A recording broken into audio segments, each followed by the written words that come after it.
Au sommaire de cette édition, le PDG de CAV Saint-Pouré, François Koudougou, a décidé d'offrir un bâtiment de 2 classes et une bibliothèque au collège d'enseignement général de Boissa dans l'arrondissement 7 de la ville de Ouagadougou. L'inauguration à suivre dans ce journal. Comment les jeunes filles doivent vivre avec les jeunes filles vivant avec un handicap visuel doivent gérer les menstrues et les risques de grossesse précoce. Et pour répondre justement à cette question, le Comité national des femmes aveugles a décidé de mener une campagne de sensibilisation à l'endroit des jeunes filles vivant avec un handicap. On en parle dans cette édition. Mesdames et messieurs, bonsoir et bienvenue à ce rendez-vous consacré à l'actualité sur Savane TV. Ce 13 février 2025 est célébrée la Journée mondiale de la radio, une journée instituée en 2011 par l'UNESCO. À cette occasion, au Burkina Faso, le président de l'Union nationale de l'audiovisuel libre du Faso, en abrégé UNALPHA, rend hommage au monde de la radio, journalistes, auditeurs, partenaires techniques et financiers. Il appelle les autorités à accorder un statut particulier aux radios de proximité au regard de leur rôle dans le développement. Alphonse Ouitraogo. Chers collègues, chers auditeurs, chers partenaires, chers amis de la radio, aujourd'hui 13 février, nous célébrons la Journée mondiale de la radio. Un moment privilégié pour rendre hommage à ce média unique qui reste, malgré les défis, un pilier essentiel de nos communautés. Ce sont les mots du président de l'UNALPHA à l'occasion de la Journée mondiale de la radio 2025. Jean-Baptiste Sawadago fait remarquer dans ce message de célébration, d'hommage et d'interpellation que les radios abattent un travail remarquable dans un contexte sécuritaire et économique particulièrement difficile. Cela à travers des acteurs engagés avec abnégation, dévouement et professionnalisme dans leur mission d'informer, d'éduquer, de divertir et d'accompagner les citoyens au quotidien dans leur quête de développement. Aux auditeurs, le président de l'UNALPHA leur exprime sa gratitude car leur fidélité, leur écoute et leur interaction constituent la raison d'être de la radio. Aux partenaires techniques et financiers, il leur est reconnaissant également car sans eux, la mission serait encore plus difficile. Parce que les radios jouent un rôle d'utilité publique incontestable, le président de l'UNALPHA se fait l'avocat de toutes les radios et plaide pour l'adoption d'un statut particulier pour les radios de proximité. Elle ploie sous une fiscalité sans commune mesure avec le statut de partenaire privilégié des acteurs de développement à la base. La Journée mondiale de la radio 2025 est la 14e du genre. Elle renvoie au souvenir du 13 février 1946, jour de création de la radio des Nations Unies. Son objectif est de célébrer un outil de développement privilégié et des acteurs dévoués à la cause d'une humanité solidaire. Cette année, le thème retenu est Radio et changement climatique. Le Conseil des ministres s'est tenu hier sous la présidence du chef de l'État, le capitaine Ibrahim Traoré. Plusieurs décisions ont été prises.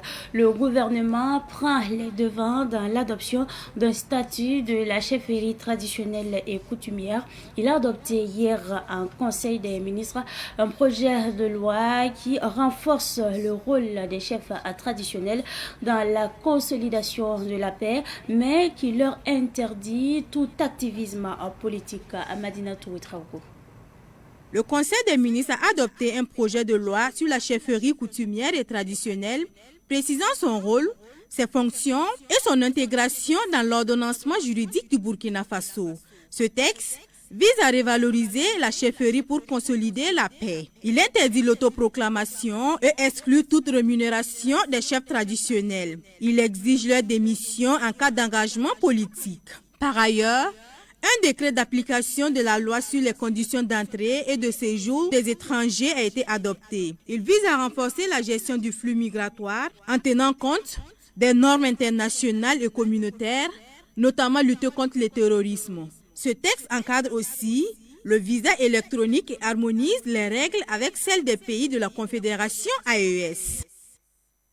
Le chef de Zaktouli s'est exprimé sur le statut de la chefferie traditionnelle adopté en Conseil des ministres hier. Pour Nabakango de Zaktouli, il fallait associer les acteurs avant d'adopter ce projet de loi en Conseil des ministres.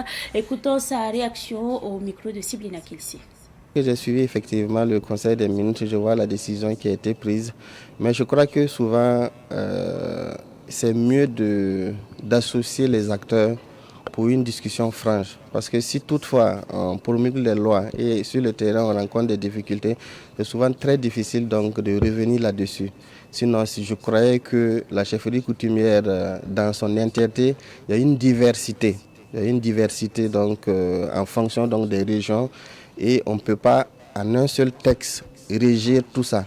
Il fallait peut-être procéder au cas par cas et également essayer de voir comment est-ce qu'on peut juguler ça. Avoir donc un réseau, une association ou bien de personnes ressources côté chefferie coutumière pour que ces questions-là puissent être tranchées à leur niveau avant donc que le grand public ne soit informé. Mais bon, comme c'est une décision donc gouvernementale, on ne pourrait pas donc trop commenter, mais nous osons espérer donc que des concertations plus larges seront effectuées donc pour le bonheur de la chefferie coutumière. Parce que si cette chefferie coutumière est boycottée, je crois que la cohésion sociale donc va prendre un coup. Je vous l'annonçais en titre, le président, directeur général de CAV Saint-Poré, François Koudougou Saint-Poré, a offert un bâtiment de 2 classes et d'une bibliothèque au collège d'enseignement général, ce jeu de Boissa, dans l'arrondissement 7 de la ville de Ouagadougou. La cérémonie d'inauguration a eu lieu ce matin même en présence du ministre de l'enseignement secondaire. C'est un reportage signé Yacouba Kemtori. Un bâtiment flambant neuf composé de 2 salles de classe et d'une bibliothèque pour soulager les élèves et les enseignants du collège d'enseignement général de Boissa dans l'arrondissement numéro 7 de Ouagadougou. Un geste du président directeur général de CAV Saint-Poré que les acteurs du système éducatif local saluent. Le CG de Boissa est un collège d'enseignement général qui existe depuis plus de 10 ans, mais nous avons des problèmes d'infrastructure. En témoigne, nous avons des salles d'emprunt du CB9. Cette construction-là va vraiment nous permettre, un tant soit peu, de développer l'offre éducative au sein du CG. Je pense que c'est vraiment une aubaine pour le CG. Le président directeur général du CAV Saint-Poré est un acteur de longue date du système éducatif de Boissa. Dès 2006 déjà, il s'engageait dans la construction de ce CG, convaincu que le développement passe par un système éducatif de qualité. Aujourd'hui, c'est une grande fête pour moi, puisque j'ai construit un collège pour mon village. Comme je suis du village, je ne peux pas ne pas faire. Si j'ai les moyens, je vais faire. D'ici là, même s'il y a quelque chose de spécial encore, je peux ajouter. Aujourd'hui, l'œuvre du PDG de CAV Saint-Poré, François Koudougou Saint-Poré, ne laisse pas indifférent au niveau national. Le parrain, l'enseignant Yacouba Jacob Bari et le ministre de l'enseignement secondaire, Dr Boubacar Savatogo, en témoignent. C'est un devoir de venir saluer le travail de mes collègues, saluer les efforts des élèves, saluer l'effort de la communauté éducative et inviter chacun au changement de mentalité, de paradigme par rapport à la vision des plus hautes autorités en ce qui concerne la question de l'éducation. Je suis venu pour saluer aussi le mérite d'un homme, M. Saint-Poré, qui, au-delà de toute considération, a vu cet angle-là comme un angle porteur et a mis assez de moyens pour soutenir l'État dans ses efforts. C'est un soulagement et un engagement et une réponse à l'appel du gouvernement pour que des actes citoyens puissent être menés et accompagner le gouvernement pour accomplir ses missions régaliennes. Et l'éducation est une mission régalienne, mais aussi c'est une mission de citoyenneté, c'est une mission pour la communauté. Et sans la communauté, même si l'État met tous les moyens, ça ne va pas marcher. Et ici, nous voyons que dans cette communauté, à Boissa, les gens ont pris conscience que éduquer un enfant, c'est préparer l'avenir de toute la communauté. Le collège d'enseignement général de Boissa a toujours besoin de salles de classe. Son directeur invite donc les bonnes volontés à prolonger l'œuvre de celui qu'on appelle affectueusement à Boissa comme ailleurs, Cave Saint-Pourré. C'est à ce prix que le CG deviendra bientôt lycée. La coupure du ruban symbolique et la remise des clés ont mis fin à la cérémonie. Nous parlons éducation toujours. Après 6 mois de collecte, l'association Contribution du peuple pour l'éducation et la santé mobilise plus de 450 000 cahiers pour les enfants démunis. La structure a fait le point des collectes et les cahiers ont été justement remis à la direction de l'éducation en situation d'urgence. La cérémonie a eu lieu hier à Ouagadougou en présence de notre reporter Abdoulaye Kinda. Grâce à ses partenaires, l'association Contribution du peuple pour l'éducation et la santé CPS a pu collecter au total 455 682 cahiers. Ces cahiers aux couleurs nationales et aux effigies des forces combattantes et des leaders et héros comme Ibrahim Traoré et Thomas Sankara sont destinés aux élèves démunis. C'est un projet qui nous animait depuis des années, offrir des cahiers à l'image d'une force combattante aux enfants. Donc c'est pourquoi nous avons lancé le 30 août dernier une campagne de mobilisation d'1 million de cahiers au profit de ces enfants-là. Nous avons d'abord mobilisé 455 682 cahiers produits avec la contribution de tout un chacun. 119 168 400 cahiers ont été offerts aujourd'hui à STEG. Moi, c'est un sentiment de joie et puis de fierté surtout. Et surtout, j'avais pas imaginé qu'on pouvait relever ce défi-là. Mais avec la coopération de tout un chacun, on n'est pas venu. On est à 45% de réussite. Donc, chacun à son niveau doit pouvoir faire quelque chose pour l'édifice aujourd'hui. Puis c'est ensemble qu'on peut relever tous les défis. La direction de l'éducation en situation d'urgence qui a reçu les cahiers a salué l'initiative de l'association. Paulin Zombré, secrétaire technique à l'éducation en situation d'urgence, a promis que le don sera transmis aux bénéficiaires. Partout où il y aura des élèves déplacés internes dans le besoin, notre devoir est d'aller vers eux et leur apporter l'aide. Notre rôle était déjà de les aider à ne pas ressentir les affres de la crise. Et si nous n'avons pas les moyens et on a un appui, nous ne pouvons que dire merci et rassurer le donateur que le don parviendra à ceux à qui c'était destiné. Les coûts des fournitures scolaires ne sont pas faciles. Or, les parents n'ont pas pu partout cultiver comme il se doit. Vous savez que notre population est une population à vocation agricole, ce sont des agriculteurs, mais ils n'ont pas été capables à chaque fois de produire. Donc même souvent pour satisfaire les besoins de scolarité de leurs enfants, c'est pas facile. Donc tout ce qui peut être fait pour les soulager, c'est vraiment quelque chose qui nous enlève une épine du pied. L'association Contribution du peuple pour l'éducation et la santé promet dans les jours à venir lancer la 2e édition de la collecte afin de toujours soutenir les élèves démunis. Après cette page consacrée à l'éducation, nous déposons nos valises en Côte d'Ivoire et nous parlons là de la Fédération ouest-africaine pour la réconciliation et le développement, en abrégé FOWARD, qui a animé un point de presse le vendredi 7 février 2025 à son siège à Abidjan, en Côte d'Ivoire. Objectif, présenter le bilan des activités de l'année écoulée et ses perspectives pour l'année 2025. Les précisions avec nos correspondants Boukari Zongo et Salvio Okuma. La FOWARD, Fédération ouest-africaine pour la réconciliation et le développement, a animé un point de presse ce vendredi 7 février 2025 à son siège à Abidjan-Cocody-Plateau pour étaler le bilan de ses activités sur l'année écoulée et ses perspectives pour 2025. Après les mots de bienvenue de M. Kounda Salif, président fondateur de la FOWARD, accompagné des membres de son bureau exécutif, Dosso Mamadou, vice-président FOWARD, a donné le ton de ce point de presse en présentant la FOWARD et ses objectifs. La FOWARD a engagé des programmes d'activité qui ont pour objectif global la recherche de la paix, la promotion de la cohésion sociale et le civisme en Afrique de l'Ouest en général, en Côte d'Ivoire en particulier. Nous remercions le président de la République de Côte d'Ivoire, son Excellence, M. Alassane Dramane Ouattara, pour sa clairvoyance, sa sagesse, sa contribution à la recherche de la paix et la facilitation des procédures de documentation de notre organisation. M. Bamba Youssouf, responsable projet et programme de la FOAD, s'est chargé d'étaler le bilan des activités réalisées en 2024, qui étaient axées sur la sensibilisation et la formation des populations, sur la cohésion sociale et le civisme. Concernant les points forts de l'année 2024, la FOAD a élaboré et réalisé des programmes d'activité en 2024. Nous vous partageons quelques points forts, notamment le programme de sensibilisation dans les régions frontalières de la Côte d'Ivoire, ce qui a contribué à faciliter l'ouverture des frontières terrestres. Le programme de sensibilisation et de formation sur la cohésion sociale, la paix et le civisme au Burkina Faso et en Guinée.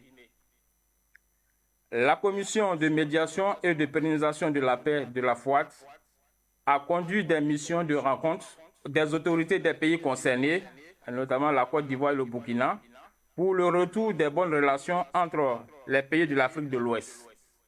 Ces missions avaient pour objectif de trouver des compromis pour garantir la sérénité et de dissiper les inquiétudes au sein des populations face à l'actualité des relations entre les pays de l'Afrique de l'Ouest. Pour 2025, elle entend œuvrer davantage pour la paix et la cohésion, notamment aux différentes frontières ivoiriennes, mais s'investit également pour des élections apaisées en 2025 en Côte d'Ivoire, selon son secrétaire général. La FOAD leur recommande de désarmer les verbes, de donner des messages d'apaisement, d'éviter les grossièretés à l'endroit des chefs d'État des pays africains. Cela donne une mauvaise image de l'Afrique. Nous recommandons à ces communautés de se joindre à nous pour continuer à contribuer à la cohésion sociale et la paix. Dans un plaidoyer par la voix de son secrétaire général, la FOAD a remercié les différents gouvernements ouest-africains pour leur sens épris de paix et a appelé les autres couches de la société à œuvrer dans le même sens.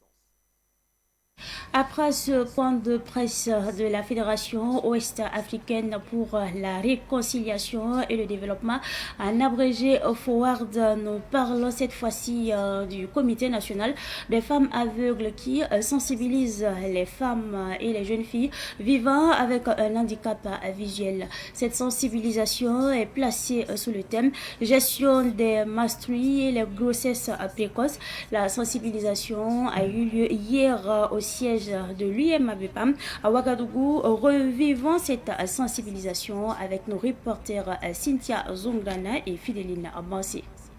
Gestion des menstrues et les grossesses précoces, c'est le thème de cette première activité du Comité national des femmes aveugles. Au cours de cette conférence, les spécialistes en santé expliquent comment bien se protéger en période de menstrues. Une initiative qui vise à accompagner les femmes ainsi que les jeunes filles vivant avec un handicap visuel dans la gestion hygiénique de leurs menstrues. On a décidé de faire la sensibilisation sur la gestion des menstrues et les grossesses non désirées, parce qu'on constate que nos fils ignorent beaucoup comment gérer leurs menstrues.